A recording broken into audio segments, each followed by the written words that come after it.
Hello नमस्कार मेरे प्यारे मित्रों। तो आप सभी का एक नए वीडियो में फिर से स्वागत है। जैसा कि रोजाना हम लोग करंट अफेयर को डिस्कस करते हैं और आज है 2 जून। तो आज के हम कुछ इम्पोर्टेंट करंट अफेयर को डिस्कस करते हैं जो हमारे एग्जाम्स के लिए बहुत ही इम्पोर्टेंट हैं।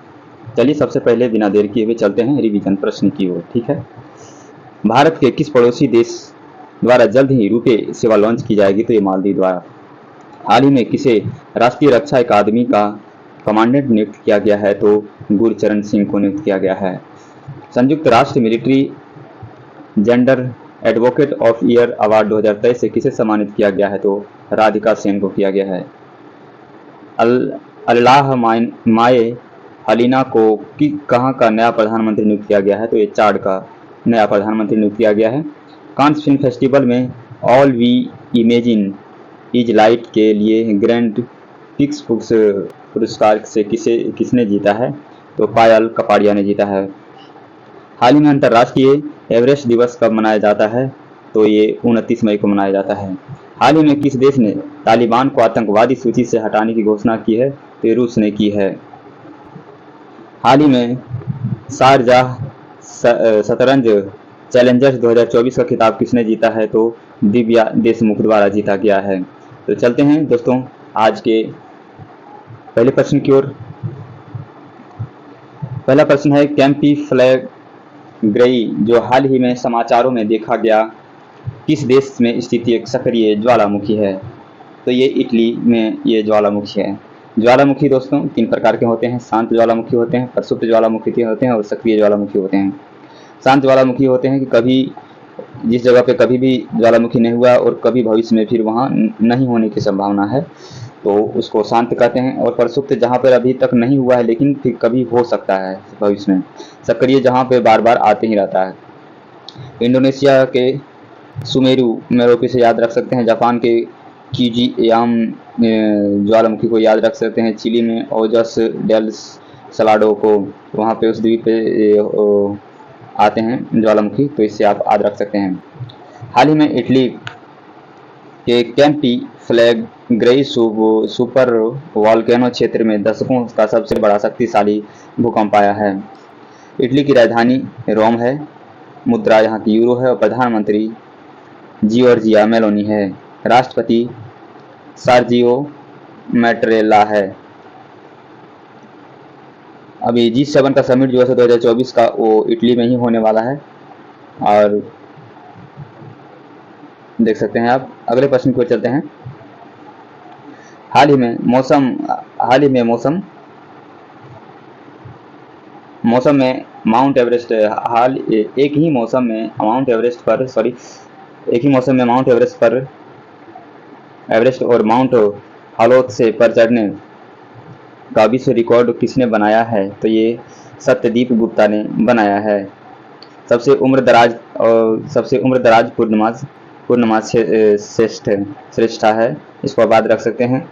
और 3 बार चढ़े हैं ये। पूर्णिमा श्रेष्ठा सबसे ज़्यादा बार 3 बार चढ़ चुके हैं, मतलब ये 3 बार चढ़ी हुई है। और ज्योति रात्रे ये सबसे उम्र दराज के हैं। और कामी रीता शेरपा जो कि ये नेपाल की हैं और 30 बार चढ़ चुके हैं। अगले देखते हैं इसके। सत्यदीप गुप्ता एक ही मौसम में माउंट एवरेस्ट और माउंट लाहोत्से पर 2 बार चढ़ने वाले पहले व्यक्ति बन गए हैं और 11 घंटे 15 मिनट में दोनों शिखर पार करने वाले पहले भारतीय भी बन गए हैं। गुप्ता ने दोपहर में माउंट हालोत्से 8,516 मीटर और रात 12:45 माउंट एवरेस्ट पर 8,849 मीटर चढ़ाई की और इन शिखरों के बीच में सबसे तेज यात्रा का रिकॉर्ड तोड़ दिया है। गुप्ता की यह उपलब्धि एक मौसम में दोनों शिखरों पर पहली बार चढ़ाई की गई है। अगले प्रश्न को देखते हैं दोस्तों।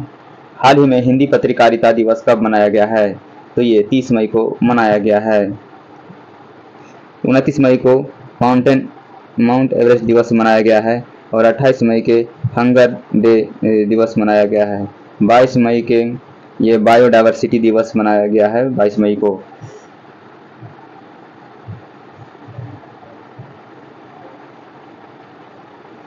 उदंत मार्तंड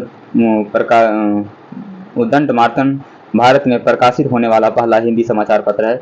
उदंत मार्तंड का प्रकाशन कलकत्ता में हुआ था। उदंत इसकी प्रकाशन की तिथि 30 मई 1826 थी। देश में हिंदी पत्रकारिता लगभग 198 वर्षों से अस्तित्व में है। हिंदी पत्रकारिता और पत्रकारों के योगदान को सम्मानित करने के लिए 30 मई 2024 को हिंदी पत्रकारिता दिवस मनाया गया है। अगले प्रश्न को चलते हैं। हाल ही में किस राज्य ने 30 मई को अपना स्थापना दिवस मनाया है? तो ये गोवा द्वारा मनाया गया है। गोवा 450 से अधिक वर्षों तक पुर्तगाली निवेश से रहा है और 1961 में गोवा को भारत ने स्वतंत्र कर दिया। 1987 में गोवा और दमन दीव एक साथ केंद्र शासित प्रदेश का दर्जा दिया गया है। बाद में 1987 में गोवा राज्य को दर्जा दिया। उस साल गोवा भारतीय संघ में 25वां राज्य के रूप में शामिल हुआ है। पणजी राज्य की राजधानी थी और कोंकण गोवा की आधिकारिक भाषा की घोषणा की गई है। गोवा की राजधानी पणजी हो गया। राज्यपाल PS श्रीधरन पिल्लई, मुख्यमंत्री प्रमोद सावंत। करंट अफेयर इसका देख सकते हैं। अभ्यास चक्रवात का आयोजन गोवा में ही किया गया है। देश का पहला रेबीज मुक्त राज्य गोवा है। भारत का पहला लाइट हाउस उत्सव गोवा में मनाया गया। गोवा सरकार ने अपनी सरकारी अस्पतालों में IVF ट्रीटमेंट को फ्री कर दिया है। 37वें राष्ट्रीय खेल गोवा में शुरू हुआ है। शुभंकर मोगा है। 54वां राष्ट्रीय फिल्म फेस्टिवल गोवा में मनाया गया है। पहला पर्पल फेस्ट का आयोजन गोवा में किया गया है। अगले प्रश्न को देखते हैं। DRDO ने anti radiation missile Rudra M2 का सफलतापूर्वक परीक्षण कहां से किया है? तो ये ओडिशा से किया है, चांदीपुर से। तमिलनाडु में यूथ गेम्स जो तमिलनाडु में हुआ है, ठीक है ना। ये प्रॉपर महाराष्ट्र इसमें जो रहा है। गुजरात में सुदर्शन सेतु बना है, इसको आप याद रख सकते हैं। हरियाणा का जो गुरुग्राम है उसमें ग्रेन ATM का यहाँ उद्घाटन किया गया है। रक्षा अनुसंधान विकास संगठन DRDO ने स्वदेशी रूप में विकसित anti radiation missile Rudra M2 का सफलतापूर्वक परीक्षण किया है। Rudra M2 Rudra M1 missile का नवीनतम और उन्नत संस्करण है। रुद्रा M1 मिसाइल का सफल परीक्षण अक्टूबर 2020 में सुखोई 30 MK1 लड़ाकू विमान द्वारा प्रक्षेपित किया गया है। राजधानी देखते हैं। ओडिशा की राजधानी भुवनेश्वर है। मुख्यमंत्री नवीन पटनायक और राज्यपाल रघुवर दास हो गया। नेशनल पार्क भितरकनिका सिमलीपाल हो गया। झील यहाँ का चिल्का झील हो गया है। करंट अफेयर देख सकते हैं। भारत का सबसे बड़ा हॉकी स्टेडियम बिरसा मुंडा है। ओडिशा सरकार ने हाल ही में मोह जंगल जमीन योजना की शुरुआत की है। धानु यात्रा महोत्सव और नवाखाई महोत्सव ये दोनों ओडिशा के हैं। ओडिशा के मुख्यमंत्री संबलपुर में समलेई मंदिर परियोजना का उद्घाटन किया है। अगले प्रश्न को देखते हैं। स्मार्टफोन 42% की वृद्धि के साथ भारत का कौन सा नंबर का निर्यातक आइटम बन चुका है? चौथा निर्यातक आइटम बन चुका है, जो कि भारत सबसे चौथे नंबर पर चौथा नंबर में ज़्यादा इनकी ये एक्सपोर्ट कर रहा है। स्मार्टफोन 42% की वृद्धि के साथ भारत चौथा सबसे बड़ा निर्यातक आइटम बन चुका है। पिछली साल से एक पायदान ऊपर चढ़कर FY24 डॉलर 15.6 बिलियन तक पहुंच चुका है।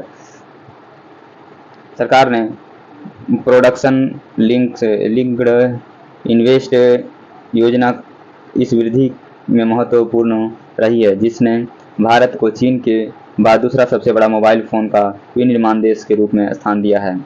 सैमसंग ने भारत में दुनिया की सबसे बड़ी मोबाइल फ़ोन निर्माता कंपनी स्थापित की है, नोएडा में की है। अगले प्रश्न को चलते हैं। हाल ही में 3000 T20 इंटरनेशनल रन बनाने वाले इंग्लैंड के पहले खिलाड़ी कौन बने हैं? तो ये जॉस बटलर बन चुके हैं। जो रूट सकते हैं, ये भी इंग्लैंड के हैं, इसको याद रख सकते हैं। ग्लेन मैक्सवेल ये ऑस्ट्रेलिया के हैं, जो IPL में खेल रहे हैं। पैट कमिंस को आप याद रख सकते हैं, ये भी ऑस्ट्रेलिया के हैं और सनराइजर्स हैदराबाद की तरफ से एक इसका कैप्टन था। ये जोस बटलर 3000 T20 रन बनाने वाले इंग्लैंड के पहले खिलाड़ी बने हैं। वह T20 क्रिकेट में 9वें सबसे अधिक रन बनाने वाले खिलाड़ी हैं। T20 क्रिकेट में सर्वाधिक रन बनाने वाले खिलाड़ी विराट कोहली हैं, 4037 रन। ठीक है। हाल ही में व्हीटली गोल्ड पुरस्कार 2024 से सम्मानित किया गया, तो डॉक्टर पूर्णिमा देवी वर्मा किया गया है। Geetanjali Shree tomb of sand के लिए इसको अवार्ड मिला था ये, और आप इसको याद रख सकते हैं। आलोक शुक्ला को गोल्डन मैन पर्यावरण अवार्ड से सम्मानित इसको किया गया है। ठीक है। असम के वन्य जीव विज्ञानी डॉक्टर पूर्णिमा देवी वर्मन को दूसरी बार व्हिटली गोल्ड पुरस्कार जीता है।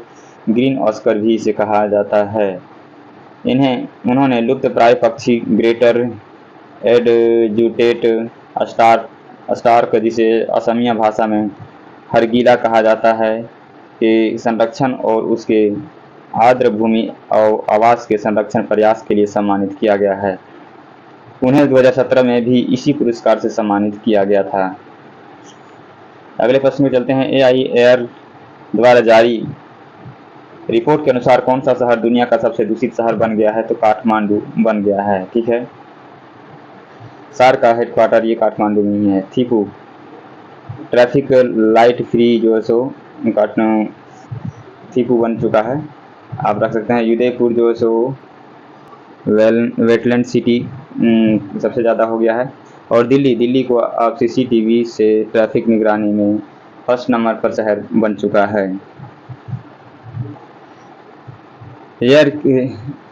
IQAir रिपोर्ट में काठमांडू दुनिया का सबसे प्रदूषित शहर बन गया है। नेपाल के स्वास्थ्य और जनसंख्या मंत्रालय ने काठमांडू घाटी में प्रदूषण के स्तर को खतरनाक वृद्धि के कारण निवासियों से मास्क लगाने की आग्रह किया है। ठीक है। दुनिया का फर्स्ट में काठमांडू है। दूसरा नंबर पे मेरा भारत है, नई दिल्ली। तीसरा नंबर पे चियांग माई थाईलैंड का है। चौथा नंबर पे हनोई वियतनाम है। पांचवा नंबर पे बैंकॉक थाईलैंड है। छठा नंबर पे ढाका बांग्लादेश है।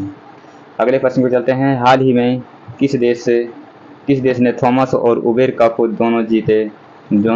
तो ये चाइना द्वारा जीता गया है। थॉमस कप जो होता है मेल के लिए होता है और उबेर कप फीमेल के लिए होता है। इटली को याद रख सकते हैं। ये जो COP28 होने वाला है, ये इटली में होने वाला है। कनाडा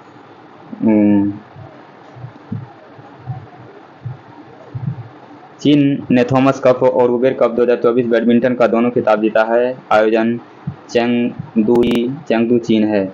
BWF द्वारा आयोजित थॉमस कप पुरुषों का बैडमिंटन टूर्नामेंट होता है, जबकि उबेर कप महिलाओं का है। चीन ने 11वीं बार थॉमस कप जीता है, जबकि इंडोनेशिया के नाम सर्वाधिक 14 बार खिताब की रिकॉर्ड किया हुआ है।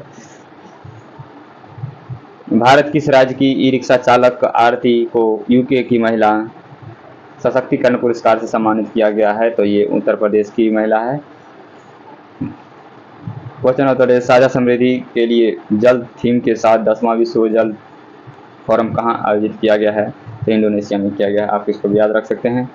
तो ये थे मेरे प्यारे दोस्तों 10 इम्पोर्टेंट क्वेश्चन। आप लोगों को कैसा लगा आप हमें ज़रूर कमेंट करके बताएं, और नए हैं तो वीडियो को लाइक करें और शेयर करें, चैनल को सब्सक्राइब करें। Thank you. फिर मिलते हैं नेक्स्ट वीडियो में। तब तक के लिए अपना ख्याल रखें। धन्यवाद।